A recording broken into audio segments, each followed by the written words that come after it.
close till I get up. Time is barely on our side. I don't wanna waste what's left. The storms we chase. Welcome to YouTube channel education for all. दोस्तों, जैसे कि आपको पता है कि NTSAJ के 2020 corona virus की वजह से ताहीर का शिकार है, लेकिन चंद रिलायबल रिसोर्सेज से मालूम हुआ है कि 2 माह के अंदर अंदर टेस्ट लिया जाएगा और तमाम जूनियर प्राइमरी असातिज़ा BPS 14 में काम करेंगे। दोस्तों, आज से हम हर रोज़ NTS का सबका एक पेपर सॉल्व करेंगे ताकि आपकी NTS की बेहतरीन तैयारी हो सके। अक्सर कैंडिडेट्स को पेडागोजिकल पोर्शन में मसाइल दरपेश होते हैं क्योंकि ये पोर्शन अच्छा खासा मुश्किल होता है, इसलिए हम सबका पेपर्स में से पेडागोजी का हर सवाल सॉल्व करेंगे। तो चलते हैं आज के NTS के पेपर की तरफ। दोस्तों, ये पेपर AJ के NTS 2018 से लिया गया है। आज हम इसके कुछ क्वेश्चंस को सॉल्व करने की कोशिश करेंगे और इंशाल्लाह अगली क्लास में कोशिश करेंगे कि AJ के NTS पेपर 2018 मुकम्मल सॉल्व कर लें। तो दोस्तों, अगर आपने हमारा ये YouTube चैनल सब्सक्राइब नहीं किया तो जल्दी से सब्सक्राइब कर लें ताकि आने वाली लेटेस्ट वीडियोस जो कि NTS के सबका पेपर्स पर मुश्तमिल होंगी आपको वक्त पर मिलती रहे। तो दोस्तों, यहाँ पे जो आप अपनी स्क्रीन पे देख सकते हैं कि मुख्तलिफ़ किस्म के क्वेश्चंस लिखे हुए हैं। तो पहला क्वेश्चन है कि the protection rights of children are concerned with, जो प्रोटेक्शन राइट्स हैं चिल्ड्रन के वो किससे मुतल्लिक़ हैं? Freedom of expression, freedom of association, child abuse, right of criticism. तो इसका राइट आंसर है चाइल्ड अब्यूज़। ये जो आपका C है ये इसका करेक्ट आंसर है। क्वेश्चन नंबर 2 है the structure of the child's right act CRA was developed in 2016, 2010, 2003, 1998। तो ये जो CRA है ये डेवलप हुआ था जी 2003 में। तो C is the right answer.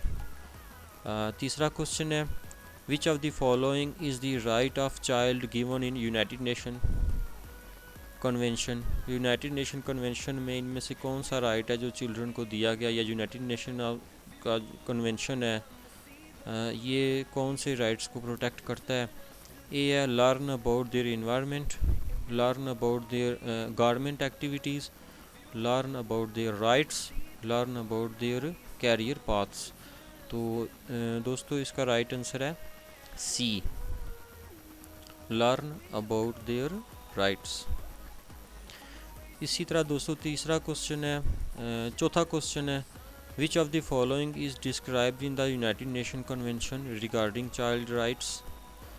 ये जो यूनाइटेड नेशन कन्वेंशन हुआ था ये चाइल्ड राइट्स के हवाले से किस चीज़ को तरजीह देता है या किस चीज़ के बारे में है?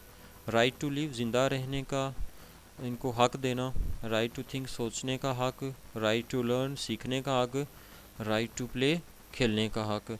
तो इस क्वेश्चन का आंसर बहुत से दोस्तों ने गलत दिया हुआ था। A को आपने इसका आंसर दिया हुआ था लेकिन ये रॉन्ग है, और C इसका करेक्ट आंसर है जो बहुत से लोगों ने नहीं था दिया हुआ, और आप सबका फोकस A पर था।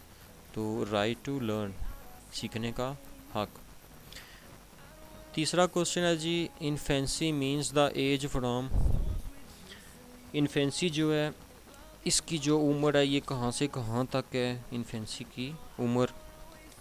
तो सबसे पहले हम देख लेते हैं कि डिफरेंट स्टेजेस कौन कौन सी हैं एज की। जो जब बच्चा पैदा होता है उसके बाद कौन कौन सी डिफरेंट स्टेजेस आती हैं। तो सबसे पहले हम बात करेंगे इन्फेंसी की कि इन्फेंसी कौन सी स्टेज है। Infancy is defined as the first year of life and is the period of most rapid growth after birth. Infancy की जो एज है दोस्तों ये 1 साल तक है, और इस उम्र में बच्चे की ग्रोथ जो है बहुत तेज़ी से होती है इन्फेंसी की एज में। ये पूरा नज़र नहीं आ रहा क्योंकि ये जिसने पिक्चर बनाई है उसने इसकी पूरी पिक्चर नहीं ली। तो इन्फेंसी की जो एज है वो 1 साल तक होती है, बर्थ टू 1 ईयर। और अगर हम बात करें टोडलर की, इन्फेंसी के बाद आता है toddler. A toddler is a child 12 to 36 months old. Toddler जो होता है वो 12 माह से आगे 36 माह तक होता है। मतलब पैदाइश से लेकर 12 माह तक तो इन्फेंसी होगी ना, इन्फेंसी की एज होगी। और आगे 12 माह से मज़ीद आगे 36 माह तक जो एज है वो क्या है, टोडलर एज कहलाती है। और फिर जब बच्चा 1 से 4 साल तक हो जाता है तो वो टोडलर ही कहलाता है, लेकिन उसको फिर चाइल्ड बोलते हैं, चिल्ड्रन में वो आ जाते हैं जब 1 से 4 साल तक हो जाता है। तो दोस्तों इसका राइट आंसर क्या है जी, बर्थ टू 1 ईयर। इसका राइट आंसर है ए, बर्थ टू 1 ईयर। ये इन्फेंसी की एज होती है। साथ मैंने आपको टोडलर की एज भी बता दी है और चिल्ड्रन की भी बता दी है। इससे आगे जो MCQs आया हुआ था जी, ये साबका 2018 के NTS के पेपर में, वो था कि young learner of 3 to 5 years of age is called. Young learner जो होते हैं 3 से 5 साल की उम्र में, वो किस कैटेगरी में आते हैं? गोया वो प्राइमरी लर्नर होते हैं, ए। बी है जी टोडलर होते हैं, प्री स्कूलर होते हैं, या एलिमेंट्री लर्नर होते हैं। तो सबसे पहले हम इन सब का शॉर्ट सा एक रिव्यू देख लेते हैं कि ये प्राइमरी लर्नर किस एज में आते हैं और ये इनका जो स्कूल का ड्यूरेशन होता है वो कहाँ से कहाँ तक है। टोडलर को देख लेते हैं, प्राइमरी स्कूलर को, एलिमेंट्री लर्नर को देख लेते हैं। सबसे पहले हम बात करते हैं प्राइमरी लर्नर की। तो दोस्तों प्राइमरी लर्नर जो होते हैं ये 5 से 7 साल की उम्र तक होते हैं, 5 से 7 साल की उम्र तक होते हैं। और इसी तरह टोडलर का तो मैंने आपको बताया हुआ है पहले से ही कि ये टोडलर जो होते हैं 12 माह से 36 माह तक की इनकी एज बनती है और ये इन्फेंसी से आगे की एज होती है। इसके बाद हम बात करते हैं जी प्री स्कूलर की। प्री स्कूलर जो होते हैं ये 3 to 5 ईयर्स होते हैं, इनकी एज 3 to 5 ईयर्स होती है। एलिमेंट्री लर्नर की अब हम बात कर लेते हैं। एलिमेंट्री लर्नर जो होते हैं ये ग्रेड 5th के स्टूडेंट्स होते हैं और इनकी एज जो होती है 5 to 10 ईयर्स होती है। तो चलिए इससे आगे भी थोड़ी बात कर लेते हैं कि एलिमेंट्री लर्नर या एलिमेंट्री स्कूल के बाद कौन से जो होते हैं स्टूडेंट्स वो आते हैं। तो इसके बाद आते हैं मिडिल स्कूल। 5th ग्रेड तक के बाद आगे जो ग्रेड आता है वो 6th to 8 जो ग्रेड है ये मिडिल स्कूल का आता है। और मिडिल स्कूल की जो एज होती है वो 11 to 13 ईयर होती है मिडिल स्कूल की। तो इसके बाद एक और स्टेज आती है dear followers, high school. High school के जो ग्रेड्स होते हैं वो 9 to 12 तक होते हैं, 9 to 12 ग्रेड्स तक आते हैं हाई स्कूल वाले। और इनकी जो एज लिमिट होती है वो होती है 14 to 18 ईयर्स, 14 to 18 ईयर्स। ये चीज़ें यहाँ स्क्रीन पर नहीं लिखी हुई है, मैंने आपको ज़ुबानी बता ली है। आपने इनको ये करना है, नोट कर लेना है कापी पे। अगर आप भूल गए तो दोबारा वीडियो को रिवाइज़ करके इनको कापी पे नोट कर लेना है। इंशाल्लाह इनके ऊपर एक और लेक्चर हम लिखेंगे, रिटन फॉर्म में भी आपको मिल जाएंगी, ठीक है। तो अब young learner of 3 to 5 years of age is called pre Schuler.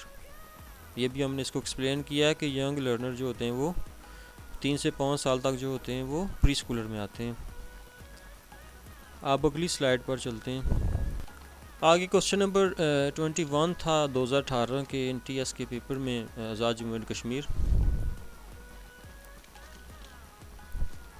Putting grade 4 learners in independent writing is more helpful for promoting calligraphy। Calligraphy क्या है जी, हताती। को कहते हैं कैलीग्राफी। फ्लुएंसी क्या है जी, आप अच्छा बोल रहे हो, फ्लुएंटली आप वर्ड्स को अदा कर रहे हो, ऑटोनॉमी आता है। फिर क्रिएटिविटी है। तो क्वेश्चन में उसने ये पूछा है कि जब ग्रेड 4 के जो तालिब इल्म होते हैं वो इंडिपेंडेंटली लिख रहे होते हैं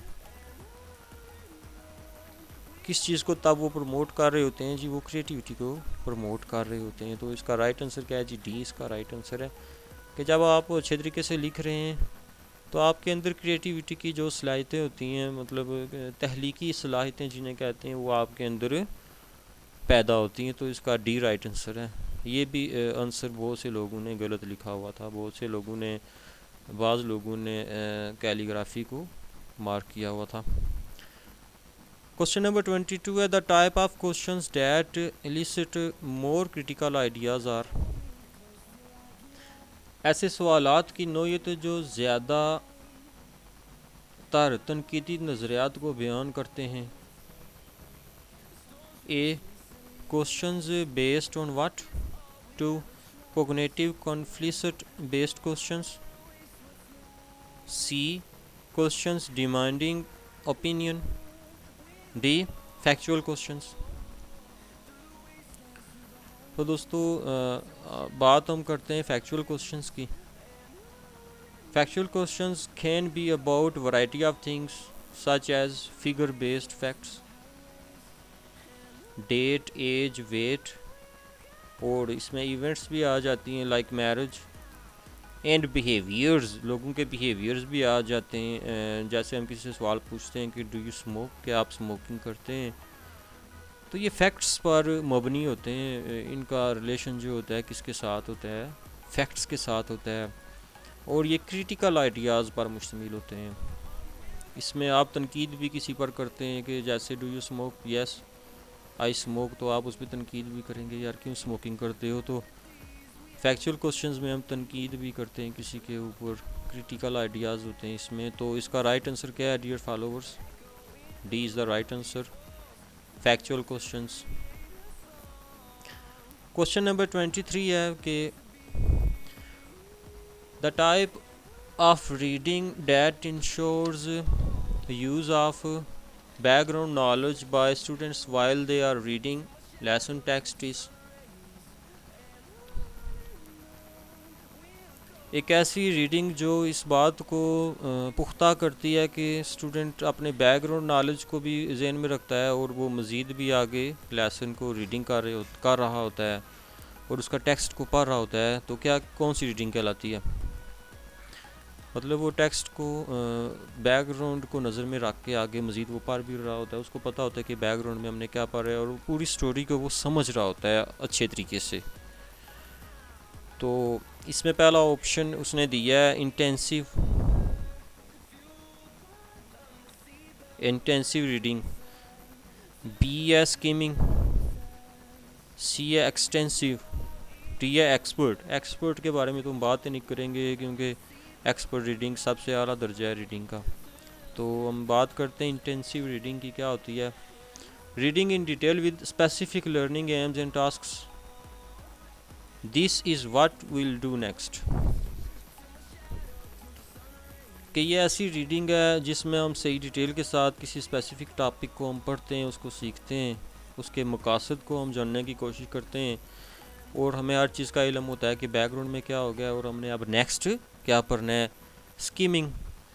इसके बाद जो दूसरा ऑप्शन है हमारा वो स्कीमिंग आ जाता है। स्कीमिंग क्या होता है, पहले इसको हम थोड़ा सा पढ़ लेते हैं मुख्तसर सा। स्कीमिंग है कि एक ऐसी रीडिंग है जिसमें हम क्या करते हैं, skimming is reading rapidly in order to get a general overview of the material. जब हम किसी मटेरियल का जर्नल ओवरव्यू जानने की कोशिश करते हैं तो वो स्कीमिंग कहलाती है। मींस कि आपने एक पैराग्राफ तेज़ी से पढ़ा और आप ये जानने की कोशिश करते हैं कि ये पैराग्राफ किसके बारे में है, तो आपको पता चलता है ये तो स्मोकिंग के बारे में, बस आपको पता चल गया ये स्मोकिंग के बारे में है, स्कीमिंग। इसी के साथ एक और रीडिंग की टाइप आती है स्कैनिंग। तो स्कैनिंग के बारे में भी चले मैं आपको बता दूं क्योंकि अक्सर लोग इन दोनों में बहुत ज़्यादा कंफ्यूज होते हैं। Scanning is reading rapidly in order to find specific facts. अब स्कैनिंग में हम ये करते हैं कि हम एक पैराग्राफ हम पढ़ रहे हैं, उसको बहुत गौर से पढ़ रहे हैं और हम किसी स्पेसिफिक फैक्ट को हम ढूंढने की कोशिश करते हैं। मींस कि हम जो चीज़ तलाश करना चाह रहे हैं इस पैराग्राफ में वो हमें मिली है कि नहीं मिली अभी तक। अगर जब वो हमें चीज़ मिल जाएगी तो हम रीडिंग को स्टॉप कर देंगे, चलें जी ये जो हमें स्पेसिफिक चीज़ जो हमें चाहिए थी उस रीडिंग में वो हमें मिल गई है। तो ये क्या कहलाती है, स्कैनिंग। किसी चीज़ को स्कैन करना, उसको निकालने की कोशिश करना, जो स्पेसिफिक चीज़ हमें जो चाहिए होती है। अब हम बात करते हैं एक्सटेंसिव रीडिंग की। कि एक्सटेंसिव रीडिंग क्या है। तो एक्सटेंसिव रीडिंग जो होती है वो आउटसाइड ऑफ द क्लास होती है, आप क्लास में नहीं कर रहे होते।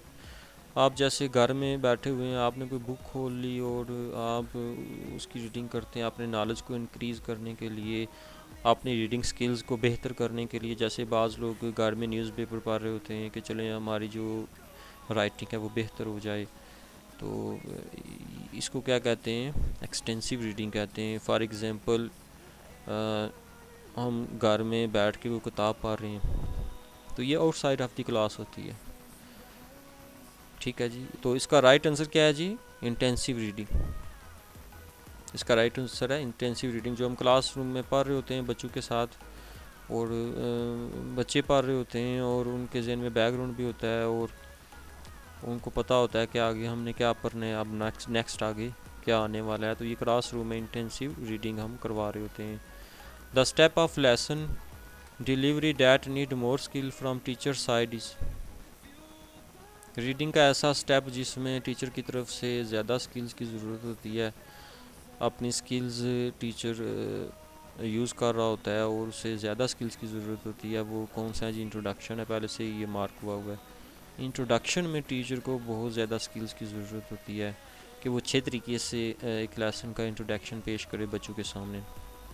The strategy that is helpful in conceptual understanding and avoiding cramming is.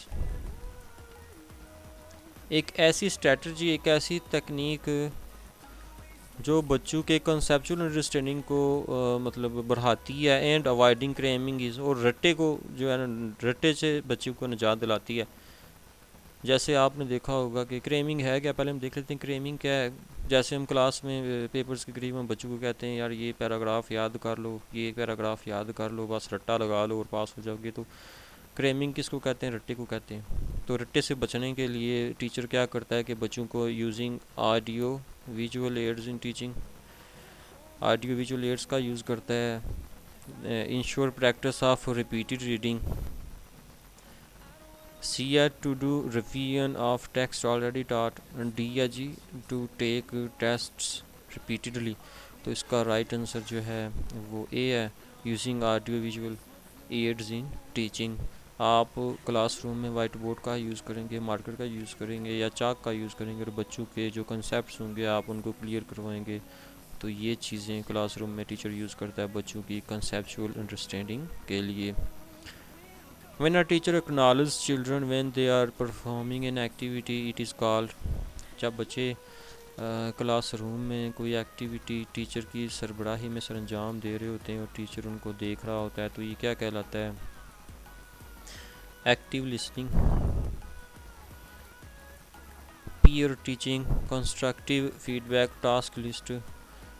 तो फ़र्ज़ किया आप बच्चे क्लास में काम कर रहे हैं और टीचर को एक्टिव लिसनिंग का क्या मतलब है कि आप एक्टिवली सुन रहे हैं, सही गौर से समझ के गौर व फिक्र से आप सुन रहे हैं कि सर हमें क्या बता रहे हैं, नेक्स्ट हमने क्या करना है। तो ये हो गया एक्टिव लिसनिंग। ठीक है। और दूसरा पॉइंट है पीयर टीचिंग। पीयर टीचिंग क्या है कि एक टीचर ने दो ग्रुप बना लिए, उनमें दो जो लायक लड़के थे उनको आपने लगा दिया कि आपने इन बच्चों को पढ़ाना है अच्छे तरीके से, आपने इनको समझाना है और इनको अच्छे तरीके से टीचिंग करनी है, एक टीचर की तरह आपने इनको समझानी है हर चीज़। तो ये पीयर टीचिंग होती है। कंस्ट्रक्टिव फीडबैक क्या है कि जो बच्चे जो फीडबैक जो फ्राहम किया जाता है, और टास्क लिस्ट जिसमें मुख्तलिफ़ किस्म के टास्क की जो होती है लिस्ट होती है, उसमें होती है टास्क लिस्ट में मुख्तलिफ़ किस्म के जो टास्क जो परफॉर्म किए गए हैं या क्या करना है, ये सब टास्क लिस्ट में आता है।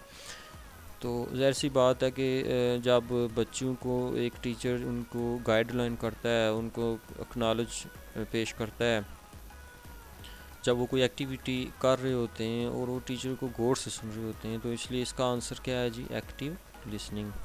एक्टिव लिसनिंग इसका आंसर है। उम्मीद है आप लोगों को आज के इस पेपर में बहुत कुछ समझने को मिला होगा। इंशाल्लाह ये जितने भी छोटे छोटे कंसेप्ट हैं जो मैं शायद ठीक तरीके से बयान नहीं कर सका आपके सामने, इंशाल्लाह अगली वीडियो में हम इन कंसेप्ट्स को समझने की कोशिश करेंगे एक बार फिर। और मैं कोशिश करूँगा कि एक अलहदा से एक वीडियो बनाऊँ जिनमें ये जितने भी शॉर्ट टर्म्स है, जैसे इंटेंसिव रीडिंग क्या होती है, स्कीमिंग क्या होती है, एक्सटेंसिव क्या होती है, इनकी इंग्लिश में डेफिनेशंस आपके सामने पेश करने की कोशिश करूँगा।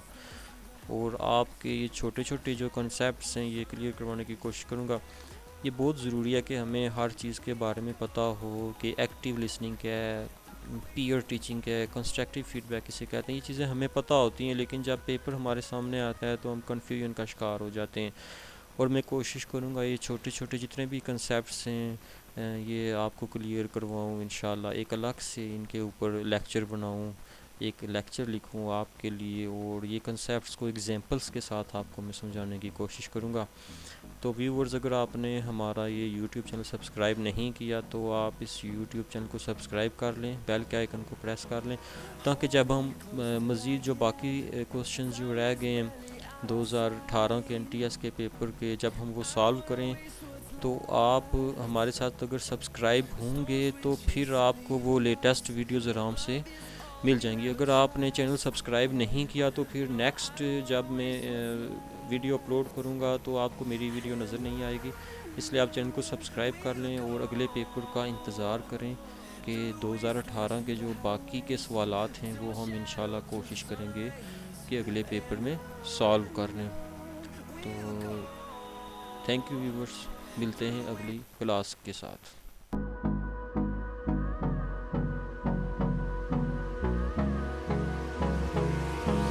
Hold me close till I get up. Time is barely on our side. I don't wanna waste what's left.